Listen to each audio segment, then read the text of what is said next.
करेंगे electrochemical series. ठीक है, तो इलेक्ट्रोकेमिकल सीरीज क्या है लिख लेना, हेडिंग डाल लेना।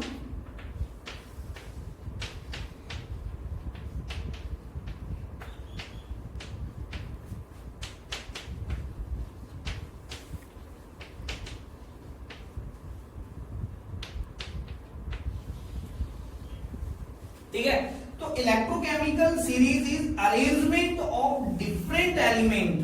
ठीक है, it is arrangement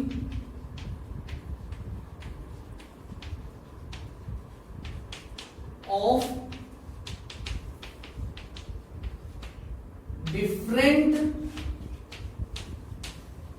element in increasing order of SRP। SRP का मतलब जानते हो बेटा आप, बताओ जल्दी से।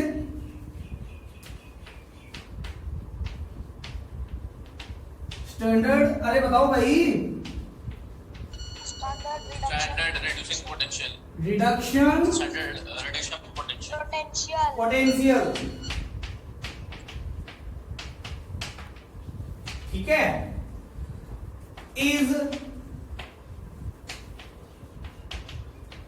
इलेक्ट्रोकेमिकल सीरीज, और इसे हम क्या बोलते हैं, एक्टिविटी सीरीज भी बोलते हैं। ठीक है,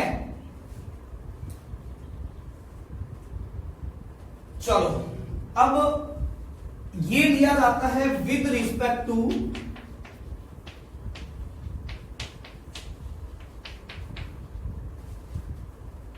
स्टैंडर्ड हाइड्रोजन इलेक्ट्रोड, है ना।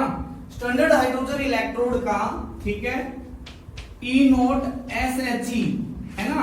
स्टैंडर्ड हाइड्रोजन इलेक्ट्रोड हमने लिया है कितना, 0.00 वोल्ट। ठीक है, अब आप लोग समझना इसको, मैं इधर लिख रहा हूं एलिमेंट, है ना। ये इलेक्ट्रोकेमिकल सीरीज है। ठीक है, अब देखना यहां पर, ये है आपके पास में क्या है, एलिमेंट। ठीक है, ये हो गया एलिमेंट का। ठीक है, यहां पर आपके पास में क्या आ जाएगा, रिएक्शन किस तरीके की हो रही है। ठीक है, इलेक्ट्रॉन का ट्रांसफर हो गया। ठीक है ना, और इधर आ जाएगा इनका SRP, स्टैंडर्ड रिडक्शन पोटेंशियल, जो मुझे याद नहीं रखना है बिल्कुल भी, क्योंकि हर क्वेश्चन में आपको क्या होगा, ये गिवन होगा। ठीक है, तो पहले एलिमेंट को याद रखना है आपको। एलिमेंट इसी ही क्रम में आपको याद होना चाहिए, जैसे हाइड्रोजन ये आता है ना आपके पास में, helium, lithium, beryllium, boron, carbon, nitrogen, इस तरीके से आता है ना। ये किसके ऑर्डर में है आपके पास में, ये एलिमेंट है, एटम्स है, जिनका ऑर्डर है इंक्रीजिंग ऑर्डर ऑफ, क्या है आपके पास में, एटॉमिक नंबर। ठीक है, उसी तरीके से ये आपके पास में इनकी एक्टिविटी का सीरीज है। ठीक है, अब हम इसका यूज भी पढ़ेंगे कि किस तरीके से हम इसका यूज भी करते हैं। ठीक है, तो पहले एलिमेंट लिख लेते हैं। ठीक है, तो आप lithium, potassium, beryllium, strontium, calcium, sodium, magnesium, aluminium, Zn, H2O। ठीक है, तो ये एलिमेंट है, इनको याद रखने का तरीका मैं बता देता हूं। ठीक है, ये आपके पास में ये ट्रिक है, यहां पर याद रखने की ट्रिक। ठीक है, देखो इलेक्ट्रोकेमिकल सीरीज को याद रखने की ट्रिक। ठीक है, लेकर किसका नाम, बाबा सर का नाम, लेकर बाबा सर का नाम, है ना, बाबा सर है कोई, ठीक है, उनका नाम लेकर। ठीक है, ठीक है, मंगल, है ना, मंगल, है ना, मंगल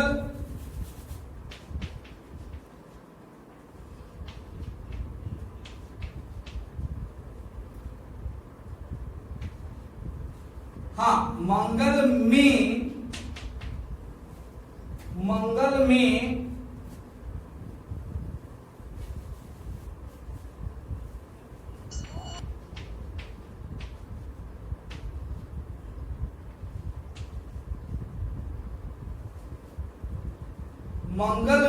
पानी जम कर, ठीक है। यहां पर दूसरी स्टेप स्टार्ट कर रहा हूं इधर से आगे, ठीक है। यहां पर है ट्रिक, यहां पर आएगा एलिमेंट, यहां पर आएगी रिएक्शन, है ना, और यहां पर आएगा इनका SRP, ठीक है। तो देखो, लेकर बाबा सर का नाम, है ना, मंगल में पानी जमकर, है ना, आया, ठीक है। ये एक ट्रिक बन गई। किसका नाम लेना है आपको? लेकर बाबा सर का नाम, याद रख लो, 2-3 बार देखो यार। लेकर बाबा सर का नाम मंगल में पानी जमकर आया, ठीक है। ये एक सीरीज बन गई, ठीक है। आया यहां तक, ये एक ट्रिक है आपके पास में, यहां तक आपके पास में एक ट्रिक है, ठीक है। सर ये आया और एपी में क्या रिलेशन? आया मतलब आयरन, एपी, है ना। तो ऐसे हाँ, एपी मतलब आयरन, है ना, ठीक है। लिथियम मतलब ले, पोटेशियम मतलब कर, ये आ गया कर, ठीक है। बाबा बी ए, ठीक है। सर SR, का CA, नाम NA, मंगल Mg, और L आ गया एल्यूमिनियम, ठीक है। में आ गया क्या? मैग्नीज, पानी H2 आया, और यहाँ पर ZnH क्या आया? जिंक आया, और कर आ गया आपके पास में Cr आया, ठीक है। अब है आपके पास में, सुनना ध्यान से, CD को नी सुना पप्पू ने, है ना, ऐसा है, ठीक है। क्या है आपके पास में? CD को नी सुना, किसने? पप्पू ने,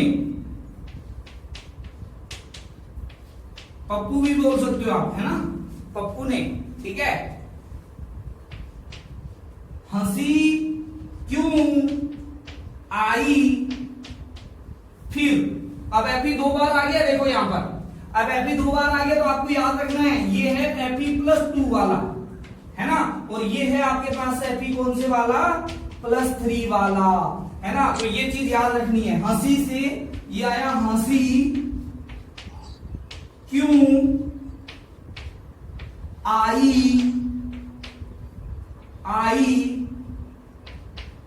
फिर? देखो याद रखने का तरीका, लेकर बाबा सर का नाम मंगल में पानी जमकर आया, सीढ़ी को नहीं सुना पप्पू ने, हंसी क्यों आई फिर, ठीक है। तो इस तरीके से याद रखो, ठीक है।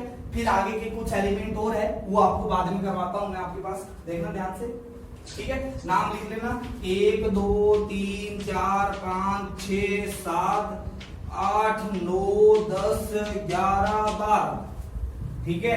यह आ गया 13 14 15 16 17 18 19 20 21 22, ठीक है। ये 22 तक याद हो गए। 2 ट्रिक है आपके पास में, लेकर बाबा सर का नाम मंगल में पानी जमकर आया, और फिर आपके पास में सीडी को नहीं सुना पप्पू ने, हंसी क्यों आई फिर, है ना। उसने जब सीडी सुनी नहीं तो हंसी क्यों आई फिर। ये एक आपके पास में क्या हो गई? अचंभे वाली बात हो गई, ठीक है।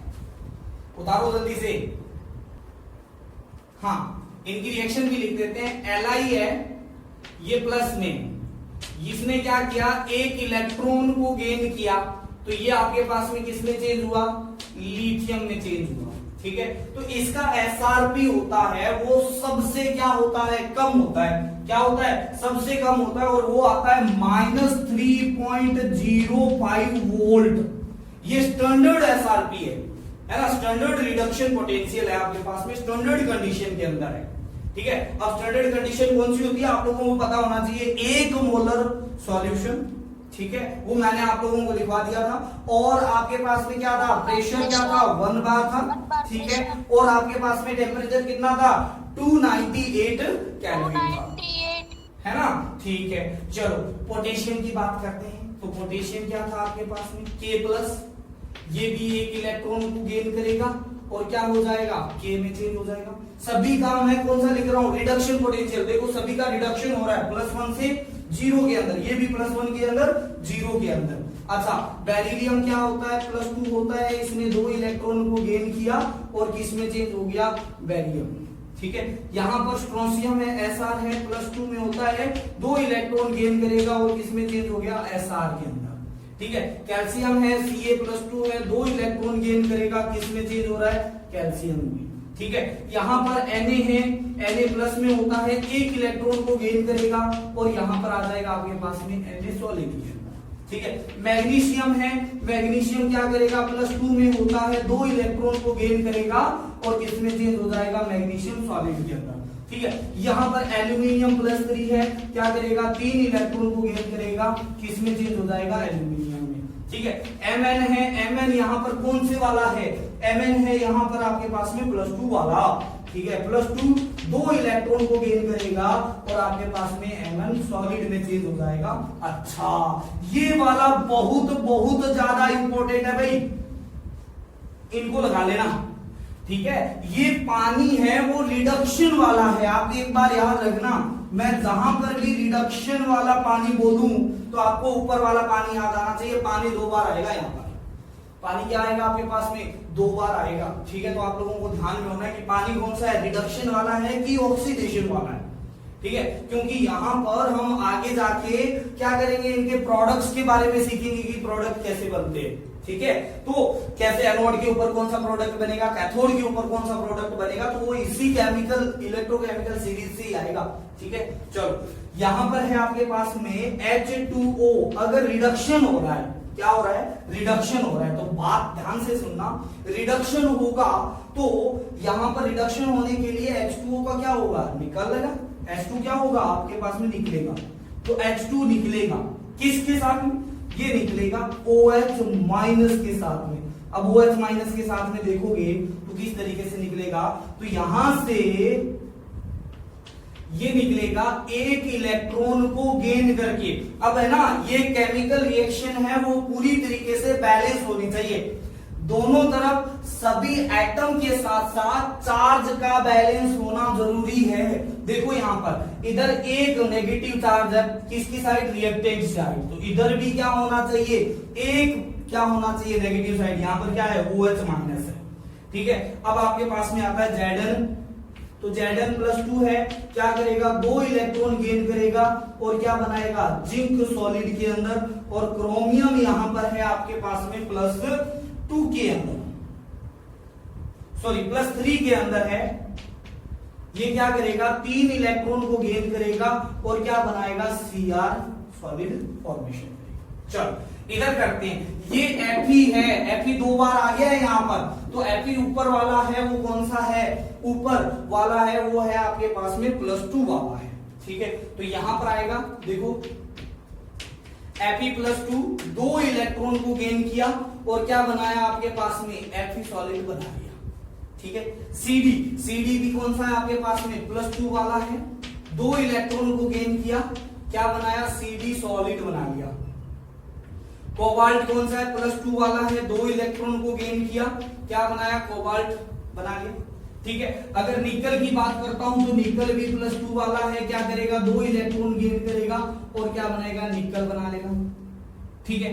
Sn भी +2 वाला है, +4 वाला नहीं है यहाँ पर, ठीक है। क्या आ जाएगा, 2 इलेक्ट्रॉन को गेन करेगा और क्या बनाएगा, Sn बना देगा, ठीक है। Pb है ना, लेड है, ये भी +2 वाला है, 2 इलेक्ट्रॉन लेगा और क्या बना लेगा, Pb सॉलिड बना लेगा, ठीक है। ये आपको याद रखनी है, रिएक्शन आपको वैसे तो अभी याद ही होगी, बट आपको पता होना चाहिए कि कौन सा किसमें चेंज हो रहा है, किस तरीके से चेंज हो रहा है, ठीक है। तो ये आपके पास में आना चाहिए। ये फिर बहुत ज्यादा इंपॉर्टेंट है, ये बहुत ही ज्यादा इंपॉर्टेंट है। कैसे, यहां से नीचे जाने पर SRP की वैल्यू क्या होगी, बढ़ेगी। यहां से नीचे जा रहे हैं तो SRP की वैल्यू बढ़ रही है मतलब रिड्यूस होने की टेंडेंसी बढ़ रही है, रिड्यूस होने की टेंडेंसी बढ़ रही है। एसआरपी बढ़ने पर रिड्यूस होने की, जिसका एसआरपी जितना ज्यादा उतना ही उस मेटल के रिड्यूस होने की टेंडेंसी ज्यादा। ये हमने कल पॉइंट्स नंबर नोट्स में लिखा था, वेरी वेरी इंपॉर्टेंट नोट्स लिखे थे। अब देखो यहां पर हुआ क्या, H प्लस है, कितने 2 H प्लस है, 2 इलेक्ट्रॉन को गेन करके ये बना रहा है H2। अरे भाई ये तो वही है SHC वाला, स्टैंडर्ड हाइड्रोजन इलेक्ट्रोड वाला। इसका SRP होता है 0.0 वोल्ट, इसी के रिस्पेक्ट में तो निकाल रहे थे। यानी इसके ऊपर जितनी ज्यादा मेटल है उनका ऑक्सीडेशन पोटेंशियल उतना ही ज्यादा है। अगर मैं किसी स्टैंडर्ड हाइड्रोजन इलेक्ट्रोड को इसके ऊपर वाले से निकालता हूं ना, ठीक है, तो इसका रिडक्शन होगा, ठीक है, और अगर इससे नीचे वालों को लगाता हूं ना तो क्या होगा, इसका ऑक्सीडेशन होगा, ठीक है। चलो बात करते हैं, यहां पर है Cu+2, 2 इलेक्ट्रॉन को गेन किया, Cu सॉलिड बनाया, ठीक है। यहां पर I2 क्या करेगा, 2 इलेक्ट्रॉन को गेन किया और क्या बनाया 2I-। देखो रिडक्शन हो रहा है, फिर भी चार्ज इधर और इधर सेम है, इधर 0 से -1 में रिडक्शन हो रहा है भाई, ठीक है। Fe क्या है, यहां पर ये +3 वाला है, ये ऊपर वाला +2 वाला था, ये क्या करेगा 3 इलेक्ट्रॉन को गेन करेगा और Fe सॉलिड में चेंज हो जाएगा। बोलो हाँ, इसके बाद में हम नेक्स्ट करते हैं, वो देखना इधर।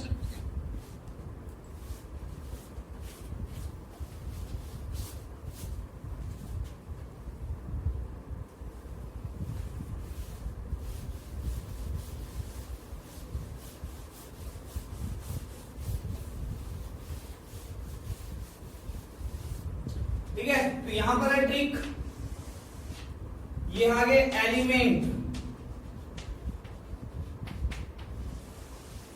और ये आगे रिएक्शन, ठीक है। अच्छा कहां तक पहुंच गए थे हम, सीडी को नहीं सुना पप्पू ने, हंसी क्यों आई फिर, ठीक है। आगे है Hg2+2 म्यूक, क्या है म्यूक्रस है ना, मर्क्यूरस, सॉरी मर्क्यूरस आपके पास में है, ठीक है। सिल्वर है,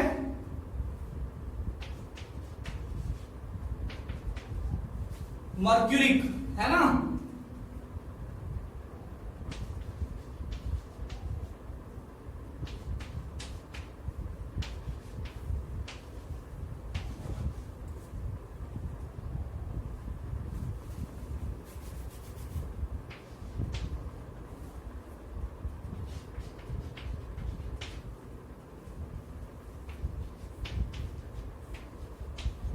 H2 और फिर O2।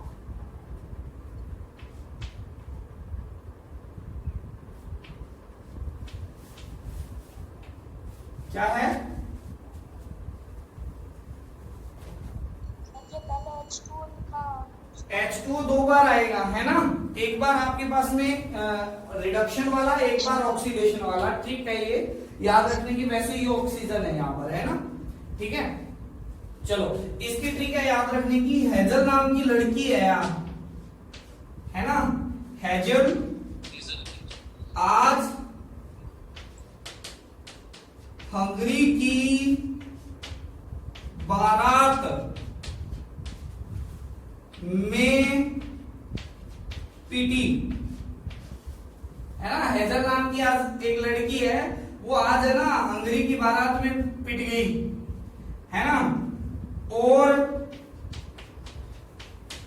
है ना, और कल गोवा से, कहां से, गोवा से सोकर फरार हो गई, ठीक है। तो हेजल आज हंगरी की बारात में पिटी और कल गोवा में गई, सोकर वहां से और क्या हो गई, उड़नछू हो गई, फरार हो गई, ठीक है, तो ये है आपके पास में एक ट्रिक इसकी याद रखने की। ठीक है, तो आज के यहां पर है आपके पास में देखो Hg2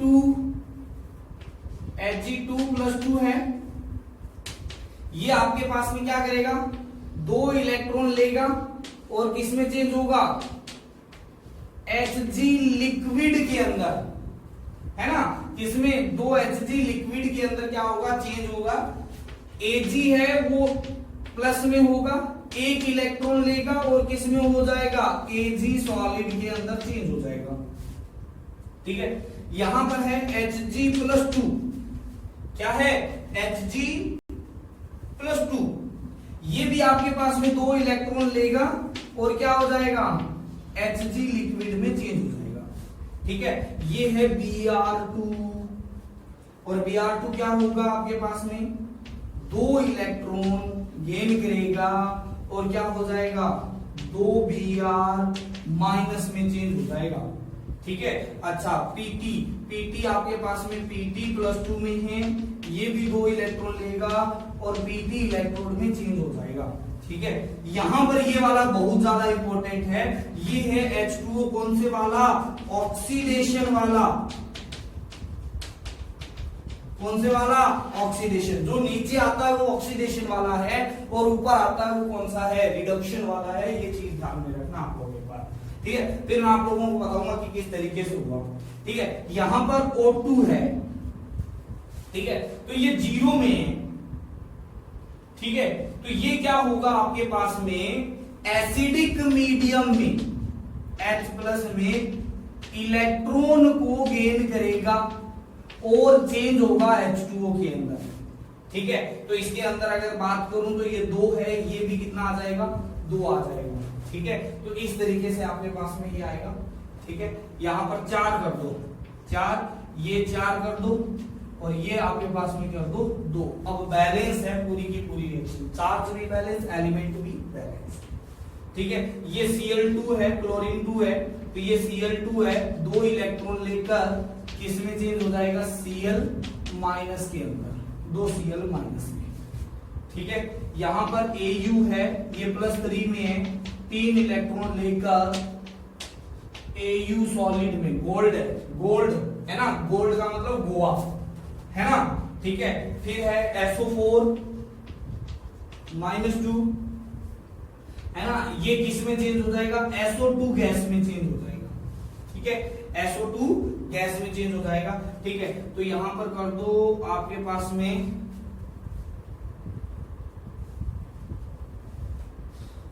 इसको बैलेंस करना है ना, बाद में करेंगे। ठीक है, अच्छा F2 है आपके पास में, F2 है, ये क्या करेगा, 2 इलेक्ट्रॉन लेगा और क्या हो जाएगा, है ना, यहां पर ये चीज ध्यान में रखना कि ये 2 इलेक्ट्रॉन का क्या करेगी, गेन करेगी। ठीक है, अच्छा यहां पर ये होगा। ठीक है, और साथ में क्या बन जाएगा, 2F- का क्या हो जाएगा, फॉर्मेशन हो जाएगा। ठीक है, ये चीज तो रफ कर देना भाई। सर ये क्या बार-बार ये क्या हो रहा है? अब देखो यहां पर जो फ्लोरीन है ना, इसका SRP सबसे ज्यादा होता है, 2.87 वोल्ट, है ना, नीचे जाने पर SRP बढ़ता ही बढ़ता है सभी का। ठीक है, तो एक बात बताता हूं, यहां पर ये आपके पास में इसका SRP सबसे ज्यादा है, मतलब SOP सबसे कम होगा। इसकी रिड्यूस होने की पावर किसकी, फ्लोरीन की सबसे क्या होगी, ज्यादा होगी, है ना, रिड्यूस सबसे आसानी से हो जाएगा। ये आसानी से 2 इलेक्ट्रॉन को गेन करके क्या हो जाएगा, आपको माइनस में क्या हो जाएगा, चेंज।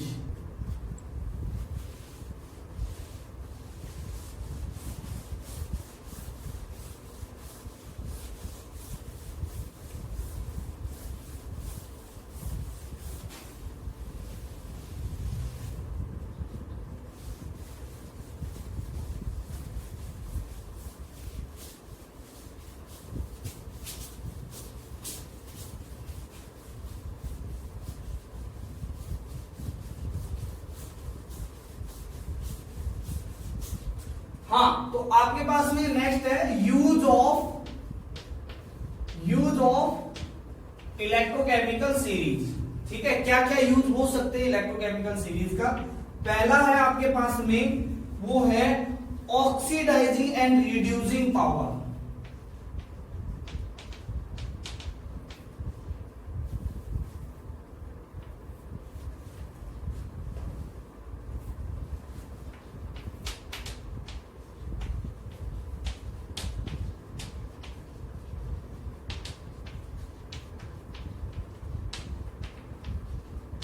ठीक है,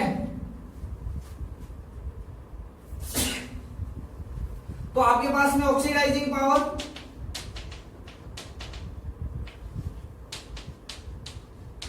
अगर मैं बात करता हूं तो इसकी वैल्यू ऑक्सीडाइजिंग कब होगा, जब एसआरपी की वैल्यू क्या होगी, सबसे कम होगी, और एसओपी की वैल्यू सबसे ज्यादा होगी, यानी इनवर्सली प्रोपोर्शनल टू क्या हो जाएगा, एसआरपी हो जाएगा, है ना। यानी नीचे जाने पर ऑक्सीडाइज होने की टेंडेंसी क्या होती है आपके पास में, क्योंकि एसआरपी बढ़ता है तो ऑक्सीडाइजिंग प्रॉपर्टी क्या हो जाती है, कम होती है।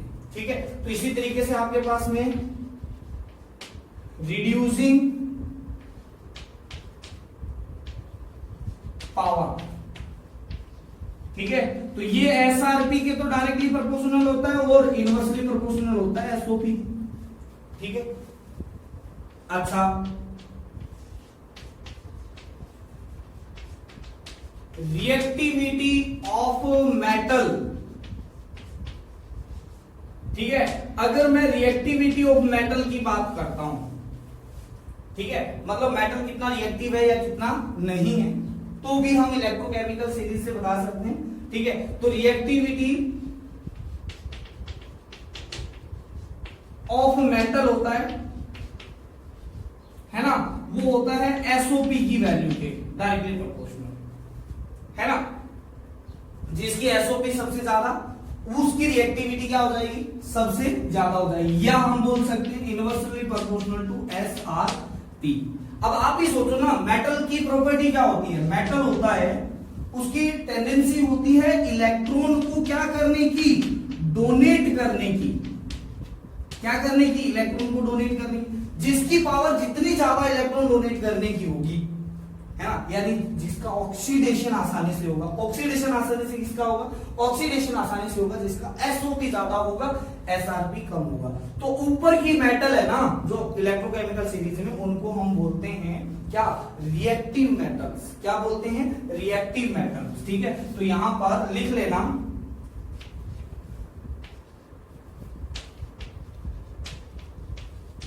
Tendency of metal is to donate electron।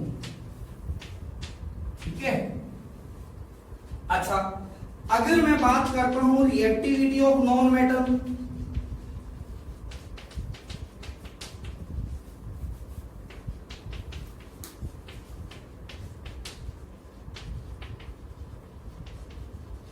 तो बताओ नॉन मेटल की प्रॉपर्टी क्या होती है, इलेक्ट्रॉन को गेन करने की, और गेन करने का मतलब उसकी रिड्यूसिंग पावर क्या होगी, सबसे ज्यादा होगी। रिड्यूसिंग पावर ज्यादा क्या होगी आपके पास में, जब एसआरपी ज्यादा होगा।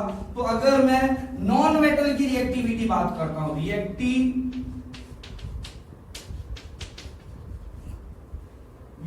ऑफ नॉन मेटल, ठीक है, तो ये आपके पास में होती है डायरेक्टली प्रोपोर्शनल टू एसआरपी, और इनवर्सली प्रोपोर्शनल टू क्या होता है, एसओपी के। ठीक है, चौथा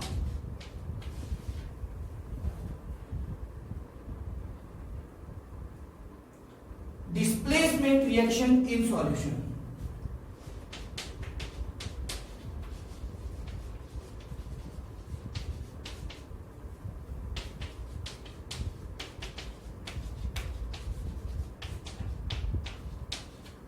ठीक है, कैसे, देखो, जिंक की रिएक्शन जब मैं किससे करवाता हूं, CuSO4 से करवाता हूं।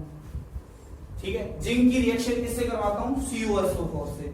तो जिंक क्या कर देता है, ठीक है, जिंक की टेंडेंसी ऑक्सीडाइज होने की ज्यादा होती है कि आपके पास में कॉपर की ज्यादा होती है। तो यहां पर तो कॉपर है वो है +2 के अंदर और जिंक है 0 के अंदर। तो जिंक है वो ज्यादा रिएक्टिव है, मतलब इसको ऑक्सीडाइज क्या कर सकता है, इसको रिड्यूस कर सकता है, खुद क्या हो जाएगा, ऑक्सीडाइज हो जाएगा। तो ये हो जाएगा किसके अंदर, ZnSO4 के अंदर, और साथ में क्या हो जाएगा, कॉपर सॉलिड बना देगा। बट अगर मैं यहीं पर ये रिएक्शन करवाता Cu प्लस ZnSO4 की, ठीक है, तो ये रिएक्शन होगी ही नहीं। क्यों नहीं होगी, क्योंकि भाई कॉपर होता है वो कम रिएक्टिव होता है, कम रिएक्टिव मेटल है, ये इसका ऑक्सीडेशन नहीं करवा सकता, सॉरी इसका रिडक्शन नहीं करवा सकता है। समझ में आई या बात नहीं आई, ठीक है, ये खुद ऑक्सीडाइज नहीं हो सकता है, किसके कंपेयर में, जिंक के कंपेयर में, ठीक है। इसी तरीके से देखना आपके पास में, इसी तरीके से आपके पास में, ठीक है, मेरे पास में मैंने क्या किया, कॉपर की रिएक्शन करवाई H2SO4 से, कॉपर की रिएक्शन किससे करवाई, H2SO4 से करवाई, ठीक है। तो कॉपर है वो क्या करेगा आपके पास में, H2SO4 से कोई रिएक्शन ही नहीं करेगा। क्यों नहीं करेगा भाई, ये कोई रिएक्शन ही नहीं करेगा। क्यों नहीं करेगा, क्योंकि कॉपर की टेंडेंसी रिड्यूस होने की क्या है आपके पास में, क्या है आपके पास में, रिड्यूस होने की टेंडेंसी। यहां पर +1 से 0 जाने की टेंडेंसी नहीं है हाइड्रोजन की, है ना। कॉपर खुद ऑक्सीडाइज नहीं हो सकता हाइड्रोजन के रिस्पेक्ट में, क्योंकि हाइड्रोजन ऊपर आता है। देखो आप याद करो उसको, हंसी क्यों आई, फिर हंसी यानी हाइड्रोजन ऊपर आता है, क्यों, मतलब आपके पास में कॉपर क्या आता है, नीचे आता है ना। तो क्या होता है, ऊपर वाला नीचे को क्या कर सकता है, डिस्प्लेस कर सकता है, बट नीचे वाला कभी भी ऊपर वाले को डिस्प्लेसमेंट नहीं कर सकता है, ठीक है। इसी तरीके से देख लो आपके पास में, मैंने एक रिएक्शन है आपके पास में, जैसे कॉपर की रिएक्शन करवाई, कॉपर की रिएक्शन करवाई AgNO3 से, ठीक है। अब एक बात बताओ, कॉपर ऊपर आता है या Ag ऊपर आता है, कॉपर ऊपर आता है ना, और Ag क्या आता है आपके पास में, नीचे आता है, ठीक है। तो क्या हो जाएगा, डिस्प्लेस कर देगा भाई आसानी से, CuNO3, ठीक है, ट्वाइस आ जाएगा यहां पर, ठीक है, और साथ में क्या आ जाएगा, Ag आ जाएगा, ठीक है। तो ये 2 लेना पड़ेगा, तो ये भी कितना आ जाएगा आपके पास में, 2 आ जाएगा। ये रिएक्शन हो जाएगी, बट ये वाली रिएक्शन नहीं होगी, क्योंकि ऊपर वाला नीचे वाले को डिस्प्लेसमेंट कर सकता है। ट्रिक लिख लेना, है ना, ऊपर वाला भगवान है, भगवान नीचे से उठा सकता है, बट नीचे वाला भगवान को नहीं उठा सकता, ऊपर वाले को नहीं उठा सकता, ठीक है। तो ये लिख लेना, ऊपर वाला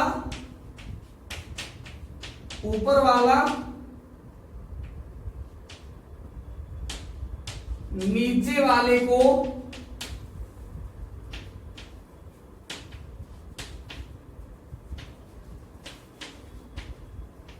हटा देगा,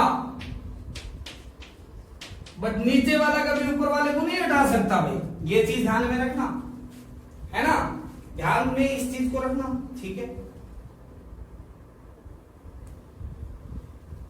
ओके, तो इस तरीके से आप क्या करोगे, इनको याद है, ठीक है। तो 4 आपके पास में मेन यूज है किसके, इलेक्ट्रोकेमिकल सीरीज की, ठीक है। तो हमने इलेक्ट्रोड पोटेंशियल के बारे में पढ़ा, और इलेक्ट्रोड पोटेंशियल को एक electrode potential standard hydrogen electrode के रिस्पेक्ट में अरेंज कर दिया। अब हमारे पास में आता है भाई, जो इलेक्ट्रोड पोटेंशियल निकाला है वो किस किस पर डिपेंड करेगा, ठीक है। तो factor affecting the electrode potential, ये भी तो पढ़ना जरूरी है, ठीक है। फिर उसको हमें आगे लेकर जाना पड़ेगा, ठीक है। तो देखो यहां पर, तो आज का है टॉपिक है फिर factor affecting electrode potential,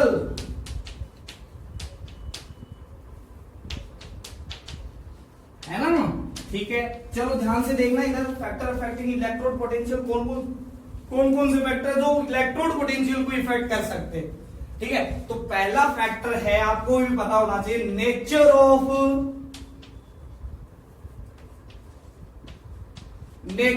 metal,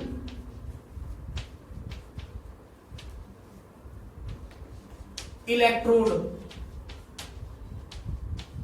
है ना भाई। उसका इलेक्ट्रोड पोटेंशियल ज्यादा होगा या कम होगा, ये तो उसी मेटल के इलेक्ट्रोड पे ही डिपेंड करेगा ना, ठीक है। अगर भाई वो ज्यादा एक्टिव है तो उसका एसआरपी क्या होगा आपके पास में, एसआरपी ज्यादा होगा या कम होगा, कम होगा, ठीक है। और अगर वो कम रिएक्टिव है तो उसका आपके पास में क्या हो जाएगा, आपके पास में वो मेटल कम रिएक्टिव है तो उसका एसआरपी क्या होगा, ज्यादा होगा। तो electrode potential nature of electrode पे डिपेंड करता है। इसके बारे में तो हम इलेक्ट्रोकेमिकल सीरीज बना चुके हैं, ठीक है, इसके बारे में नहीं पढ़ना। सेकंड है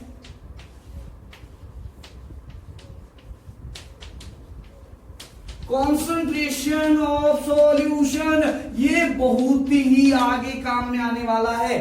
कॉन्सेंट्रेशन ऑफ सॉल्यूशन कि अगर मैं स्टैंडर्ड ना लेता हूं, है ना, स्टैंडर्ड कंडीशन में ना ली, क्योंकि हमने इलेक्ट्रोकेमिकल सीरीज तो स्टैंडर्ड कंडीशन में बनाई है भाई। हमने सभी सॉल्यूशन का जो आपके पास कॉन्सेंट्रेशन थी वो 1 मोलर ली थी, बट अभी हम अलग अलग कॉन्सेंट्रेशन पर उनका इलेक्ट्रोड पोटेंशियल निकाल के देखेंगे। किसके थ्रू, नॉशर्ट इक्वेशन के थ्रू। यही चीज है आपके पास में कि इसी को हमें पढ़ना है, इलेक्ट्रोड पोटेंशियल किस तरीके से इफेक्ट होता है, किसके थ्रू पढ़ना है, नॉशर्ट इक्वेशन। नॉशर्ट ने ही आपके पास में टेम्परेचर और कॉन्सेंट्रेशन ऑफ सॉल्यूशन की डिपेंडेंसी बताई थी, किसकी, इलेक्ट्रोड पोटेंशियल की, ठीक है। चलो थर्ड है आपके पास में क्या, टेम्परेचर, ठीक है। अच्छा, concentration of solution in case of आपके पास में लिक्विड है, बट अगर इलेक्ट्रोड कौन सा है, गैसियस है, तो हमारे पास में क्या आ जाएगा, इन केस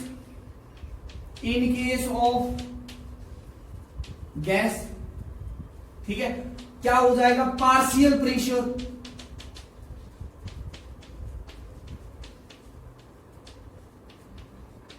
पार्शियल प्रेशर लेंगे, पार्शियल प्रेशर ऑफ गैस लेंगे, ठीक है। क्योंकि भाई जब हमने 11th क्लास के अंदर आयनिक इक्विलिब्रियम पढ़ा था, तो जहां पर हमने गैसियस क्या ली थी, रिएक्शन ली थी, गैसियस रिएक्शन थी, वहां पर कॉन्सेंट्रेशन ना लेके उनका क्या लिया था, पार्शियल प्रेशर लिया था, ठीक है। तो ये है दोनों, इन दोनों की डिपेंडेंसी किसके थ्रू पढ़नी है अपने को, इलेक्ट्रोड पोटेंशियल की, वो है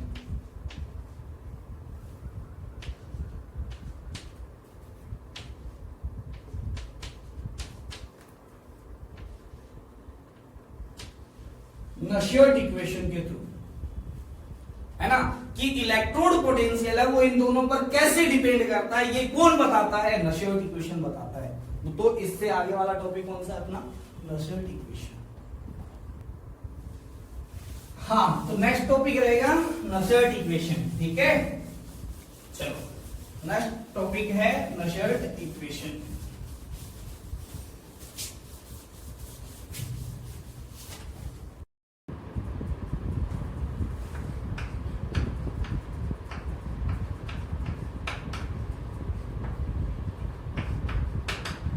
हाँ, तो नेक्स्ट टॉपिक है नॉशर्ट इक्वेशन, ठीक है। तो this equation gives relation between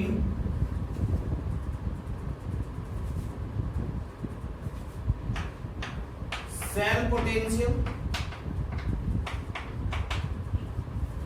या फिर बोल सकते EMF of cell and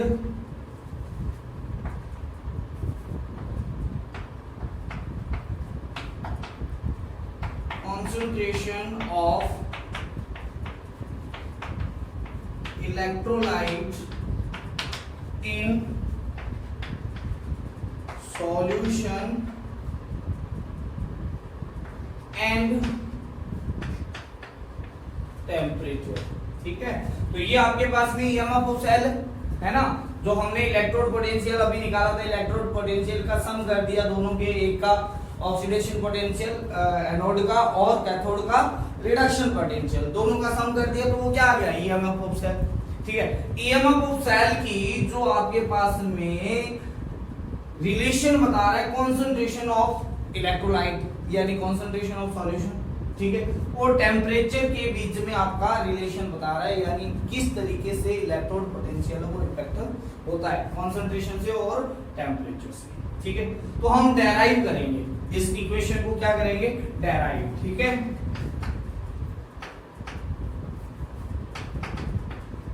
derive of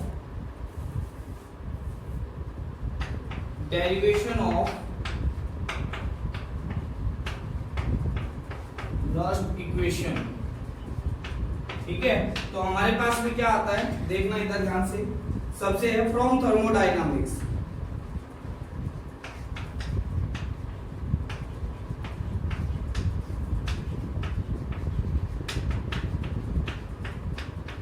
क्या हो जाएगा, गिब्स फ्री एनर्जी होती है वो होती है डेल्टा जी नॉट, है ना, standard Gibbs enthalpy change plus RT ln Q, इसकी इक्वल होती है, जहां पर आपके पास में डेल्टा जी क्या है, डेल्टा जी है Gibbs free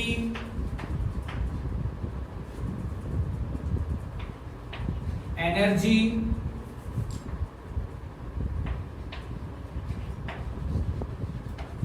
change. Delta G note क्या है आपके पास में, डेल्टा जी नोट है वो है आपके पास में standard gives free energy change, gives free energy change. ठीक है, आर है आपके पास में यूनिवर्सल गैस कांस्टेंट। ठीक है, ई है आपके पास में क्या, टेम्परेचर, और क्यू है आपके पास में रिएक्शन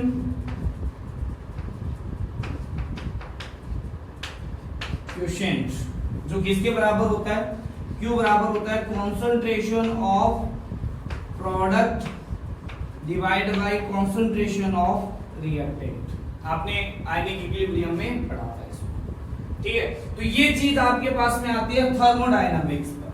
ठीक है, अब थर्मोडायनामिक्स में क्या होता है, एट इक्विलिब्रियम, एट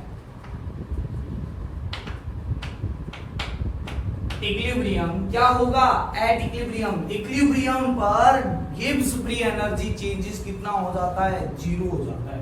ठीक है, तो इक्विलिब्रियम पर डेल्टा जी है वो कितना हो जाता है, जीरो हो जाता है। ठीक है, इसके अलावा जो रिएक्शन क्वोशिएंट होता है वो इक्विलिब्रियम कांस्टेंट के इक्वल हो जाता है, ये हमने आयनिक इक्विलिब्रियम में पढ़ चुके हैं। ठीक है, तो इसके अंदर क्या हो जाएगा, देन क्या आ जाएगा, zero is equal to G naught plus R T, यहां पर आएगा ln के इक्विलिब्रियम, यानी इक्विलिब्रियम कंडीशन पर, और पोटेंशियल डिफरेंस भी, जो पोटेंशियल होता है वो भी इक्विलिब्रियम पर आता है, चार्ज ट्रांसफर आता है। ठीक है, अब आप देखो क्या होगा, इक्विलिब्रियम पर होता क्या है, इक्विलिब्रियम पर यानी दोनों का पोटेंशियल है वो क्या हो गया है, सेम हो गया है। ठीक है, अब रिएक्शन हो तो रही है ना, हो तो रही है, बट ऐसा नहीं है कि सारा रिएक्टेंट है वो प्रोडक्ट में चेंज हो गया, ऐसा नहीं है। ठीक है, बट हमारे पास भी चार्ज का ट्रांसफर नहीं हो पा रहा है ना, एनोड से कैथोड की तरफ जो चार्ज का ट्रांसफर हो रहा था ना एक्सटर्नल वायर के थ्रू, वो अब नहीं हो पा रहा है। ठीक है, देखो क्या होता है, जब हमने सेल लगाया था, इस तरीके का सेल था आपके पास में, है ना, यहां से लेकर यहां पर एक रोड थी आपके पास में, मेटल रोड थी, यहां पर भी आपके पास में मेटल रोड थी, ये एनोड था, एनोड पर यहां पर क्या हो गया था, नेगेटिवली चार्ज इलेक्ट्रोड आया था। ठीक है, इसको एक्सटर्नल वायर के थ्रू जब हमने निकाला था तो ये यहां से लेकर यहां पर इलेक्ट्रॉन का क्या हो रहा था, फ्लो हो रहा था। अब ये देखो फ्लो हो रहा था, इलेक्ट्रॉन का फ्लो हो रहा था, ये कब हो रहा था, जब इन दोनों के बीच में पोटेंशियल डिफरेंस था। ठीक है, और इक्विलिब्रियम पर ये पोटेंशियल डिफरेंस क्या हो गया है, बराबर हो गया है। ठीक है, ये वैसा ही है, एक पानी की टंकी है, यहां से यहां पर है, ऐसी है पानी की टंकी। ठीक है। अब यहां से यहां पर पाइप लगाई हुई है, जैसे ही इन दोनों का लेवल क्या हो जाएगा, इक्वल हो जाएगा, क्या हो जाएगा, इन दोनों का लेवल इक्वल हो जाएगा। अब ऐसा नहीं है कि ऊपर है तो यहां से इधर की तरफ आता ही रहेगा, ऐसा नहीं है, ठीक है। होगा क्या, अब यहां पर आने के बाद में ये फ्लो है इस पाइप के थ्रू, वो क्या हो जाएगा, स्टॉप हो जाएगा, ठीक है। तो इक्विलिब्रियम पर ऐसा ही हुआ, ठीक है। इक्विलिब्रियम पर अब होता क्या है, जब हम पेंसिल से लेके आते हैं, बाजार से लेके आते हैं, तो उसका मैक्सिमम वोल्टेज कितना होता है, उसका मैक्सिमम वोल्टेज होता है वो कितना होता है आपके पास में, वो होता है 1.5 वोल्ट। छोटे वाला सेल आता है, घड़ी वगैरह में डालते हो, दीवार घड़ी वगैरह में डालते हो ना, उसका 1.5 होता है। जैसे ही वो इक्विलिब्रियम पर आएगा, उसका वोल्टेज डिफरेंस है वो कितना आ जाएगा आपके पास में, 0 हो जाएगा, ठीक है। चलो हमारे पास में आगे चलते हैं। तो ये आई आपके पास में, यहां से मैं यहां पर बोल सकता हूं delta G naught is equal to, ये आ गया -RT ln K इक्विलिब्रियम, आ जाएगा या नहीं आ जाएगा, ठीक है। ये चीज आ सकती है, ठीक है, कोई दिक्कत नहीं है भाई, है ना। अब हमारे पास में इसको तो इक्वेशन नंबर 1 ही मान के चलना है, अभी नहीं, इसको क्या मान के चलना है, इक्वेशन नंबर 1 ही मान के चलना है, ठीक है। तो देखिए यहाँ पर ये तो इक्विलिब्रियम कंडीशन के ऊपर है, इसको हमें कुछ भी नहीं लेना है, ठीक है। ये यहाँ पर अपने को नहीं देखना है, ठीक है, अपने को तो यहाँ पर देखना है, ठीक है। चलो देखते हैं क्या होता क्या है, ठीक है। अब हमारे पास में हुआ क्या, दूसरी चीज होती है हमारे पास में यूजफुल, इसको इक्वेशन नंबर 1 है, useful work done by system.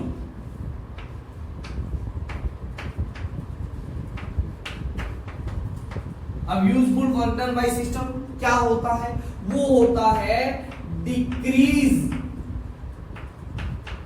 In Gibbs free energy change के इक्वल आता है, ठीक है। किसी भी सिस्टम में जो यूजफुल वर्क डन होता है, गिब्स फ्री एनर्जी यही तो देता है, यूजफुल वर्क डन ये तो होता है, वो होता है decrease in Gibbs free energy, ठीक है। यानी यूजफुल वर्क W यूजफुल वो किसके इक्वल आ जाएगा, वो आ जाएगा minus delta G, decreasing sign को ये शो कर रहा है माइनस, ठीक है। अब सेल के केस के अंदर बात किया जाए, फॉर सेल, तो सेल इज एक इलेक्ट्रिक डिवाइस, ठीक है। तो जो यूजफुल वर्क होगा, W यूजफुल होगा, वो क्या होगा आपके पास में, वो इलेक्ट्रिक वर्क के इक्वल होगा, क्या होगा, इलेक्ट्रिक वर्क। और इलेक्ट्रिक वर्क किसके इक्वल होता है, ये होता है चार्ज इनटू पोटेंशियल, होता है नहीं होता, आपने पढ़ा हुआ है QE, है ना। अब चार्ज कितना है, मान लिया 1 मोल इलेक्ट्रॉन का ट्रांसफर हुआ, 1 मोल इलेक्ट्रॉन का ट्रांसफर है, यानी चार्ज कितना हो गया, 1 फैरेड। 1 मोल इलेक्ट्रॉन के चार्ज को हम क्या बोलते हैं, 1 फैरेड बोलते हैं। तो यहां पर एक चीज लिख लेना, 1 mole electron is equal to charge on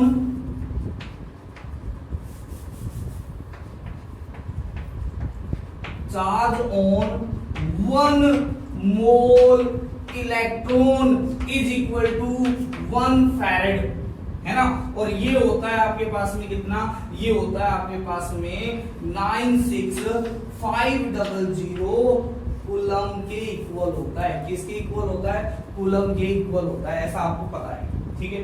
तो 1 मोल का है तो n मोल इलेक्ट्रॉन मान लिया ट्रांसफर हुए, कहां से कहां, एनोड से कैथोड की ओर n मोल इलेक्ट्रॉन का ट्रांसफर हुआ, तो चार्ज कितना हो जाएगा, n फैरेड, है ना। तो मैं यहां पर लिख सकता हूं चार्ज, है ना, let n mole electron will transfer, ठीक है। तो ट्रांसफर हुए, तो यहां पर W यूजफुल कितना आ जाएगा, W यूजफुल कितना आ जाएगा, W यूजफुल आ जाएगा आपके पास में, वो आ जाएगा NF, और पोटेंशियल कितना है, अरे भाई EMF ऑफ सेल आ जाएगा, क्या आ जाएगा, EMF ऑफ 7 आ जाएगा। ठीक है, अब इसको इसके अंदर रख दो।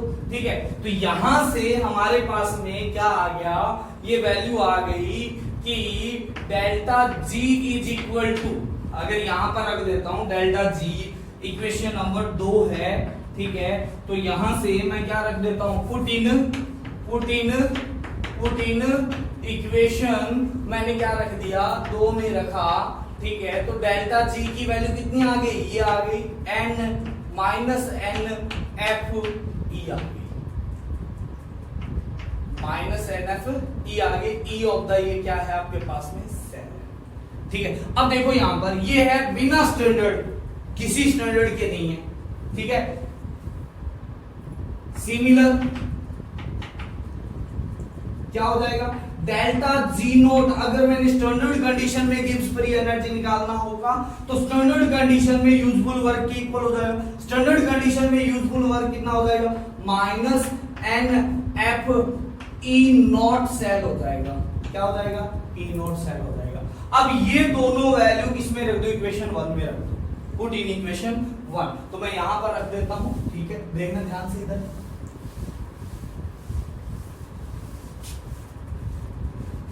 पुट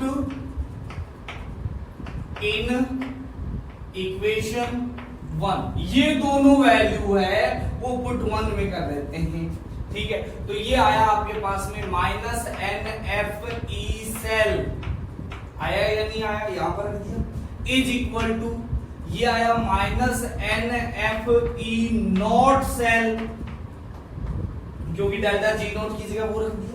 ठीक है, यहां पर आया प्लस आर टी, यहां पर आया एलन, यहां पर आ जाएगा आपके पास में क्या, क्यू, क्या आ जाएगा, क्यू। ठीक, चलो ध्यान से देखना, हमारे पास में अगर मैं देखता हूं तो E cell is equal to, ये सब इधर ले जाता हूं तो ये आ जाएगा ई नॉट सेल, है ना, और ये इधर आएगा तो माइनस आर टी। अच्छा, इसको log 10 में चेंज करना हो तो 2.303 आर टी, है ना, ये है log बेस में 10, और यहां पर आया क्यू, डिवाइड बाई कितना आ जाएगा, एन एफ आ जाएगा। मैं सभी को माइनस एन एफ से क्या कर दिया, डिवाइड कर दिया। ठीक है, तो ये आ गई नशर्ट इक्वेशन, ये आ गई आपके पास में कौन सी इक्वेशन, नशर्ट इक्वेशन, नेंसर्ट इक्वेशन, जो भी आपको बोलना है उच्चारण को से भी कर लो, बट ये आपके पास में रिलेशन बताता है किसी भी टेम्परेचर पर या बिना स्टैंडर्ड कंडीशन में हम क्या निकाल सकते हैं, electrode potential, cell of EMF निकाल सकते हैं। यहां पर ये हमें दिया हुआ रहेगा, चाहे डायरेक्ट दिया हो चाहे इनडायरेक्ट वे में दिया हो।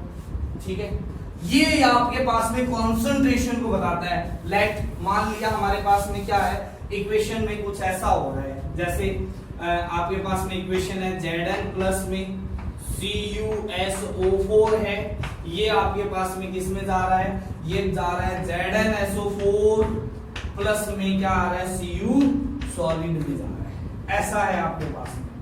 ठीक है, तो इसमें कितने इलेक्ट्रॉन का ट्रांसफर हुआ, तो देखो यहां से एक ये 0 से चला गया +2 के अंदर, तो n की वैल्यू कितनी है आपके पास में, 2 है। n की वैल्यू आपको निकालनी पड़ेगी, f की वैल्यू आपको पता है कितनी है, f की वैल्यू होती है आपके पास में 96500 कूलम के इक्वल होती है। ठीक है, तो q की वैल्यू कितनी आ जाएगी आपके पास में,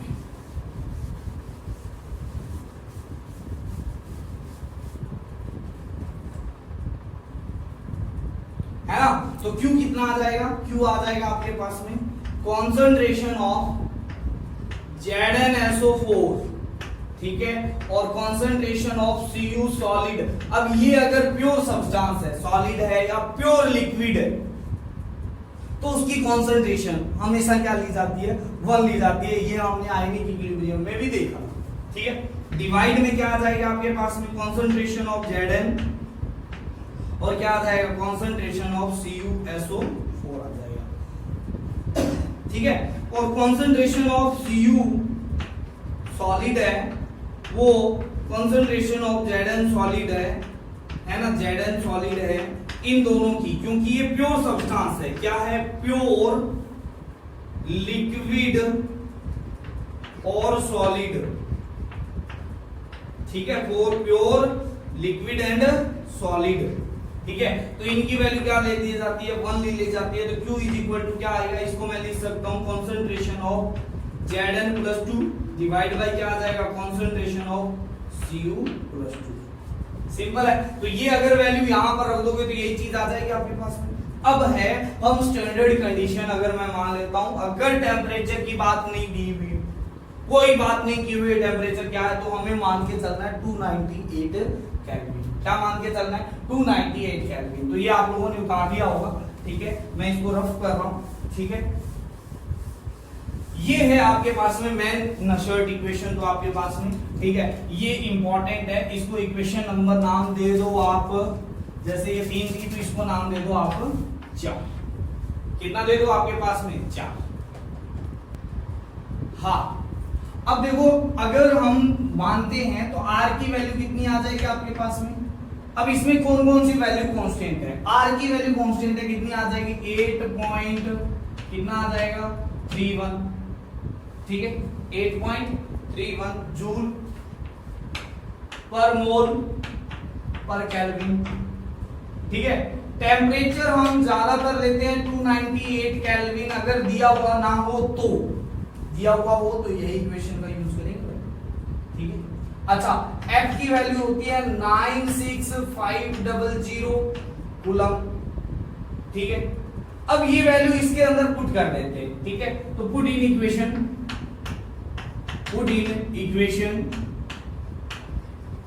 4, ठीक है। तो ये आएगा ई सेल। अब इसकी वैल्यू निकाल लेते हैं, किसकी वैल्यू निकाल लेते हैं, ठीक है, हम इसकी वैल्यू निकाल लेते हैं पहले 2.303 RT/F की वैल्यू निकाल लेते हैं, ठीक है। तो इसकी वैल्यू निकालते हैं तो 2.303 इंटू R की वैल्यू 8.31, ठीक है, इंटू T की वैल्यू 298, ठीक है, डिवाइड बाय कितना आएगा, 96500, ठीक है। अब इसकी अगर वैल्यू रखते हैं तो ये आता है 0.059, ये चीज आती है, ठीक है। ये वाली वैल्यू इसके अंदर पुट कर देते हैं, पुट इन इक्वेशन 4, ठीक है। तो ई सेल ये बिना स्टैंडर्ड है, ई नोट सेल मतलब स्टैंडर्ड कंडीशन में है ना, स्टैंडर्ड कंडीशन के लिए, क्योंकि ये स्टैंडर्ड कंडीशन में है तो टेम्परेचर भी हमारे पास में 298 ही है, ठीक है, माइनस। अब देखो इसकी वैल्यू हम क्या कर देते हैं, पुट कर देते हैं, ठीक है। ये आया 0.059 डिवाइड बाय कितना आ जाएगा, n, और यहां पर आएगा log, है ना, और Q इसको लिख सकते हैं, क्या लिख सकते हैं आपके पास में, concentration of product divide by concentration of, ये है आपके पास में नशर्ट इक्वेशन। देखो इसके अंदर सेल पोटेंशियल का रिलेशन किसके साथ में, कॉन्सेंट्रेशन के साथ में, और किसके साथ में, इसमें टेम्परेचर भी था उसके साथ में भी शो होता है। तो ये है नशर्ट इक्वेशन। This equation